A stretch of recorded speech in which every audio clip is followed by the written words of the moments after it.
Avant de vous mesurer ou d'affronter un adversaire, vous observez d'abord quels sont ses moyens. Quels sont ses moyens de frappe et quelles sont mes capacités de résistance et mes capacités de riposte. Et quand vous vous trouvez en position de force, vous pouvez engager l'épreuve. Mais si vous vous rendez compte que vous n'avez pas les moyens de résister, vous négociez. Et je m'étais rendu compte que notre armée n'existait plus.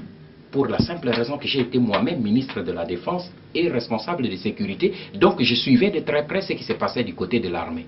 Et c'est ainsi que j'ai demandé au chef de l'État de nous engager immédiatement dans la voie des négociations.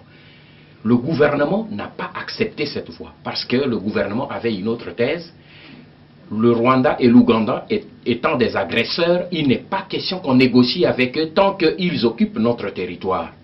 Mais je n'étais pas de cet avis parce que je savais la détermination qui était derrière. Et je me suis dit, quelle que soit cette position, moi j'engage, après avoir reçu le feu vert du chef de l'État, je me suis engagé dans cette voie. Je suis allé le voir la veille du sommet de Nairobi 1.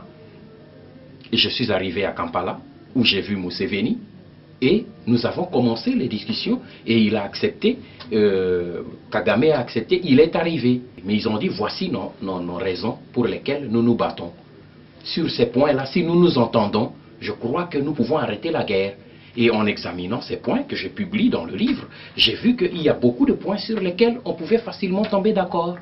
Mais au moment où on devait aller avec eux à Nairobi, parce que Museveni avait dit, nous allons à Nairobi, nous nous entendons sur ces points et nous déclarons qu'il y a un cessez-le-feu.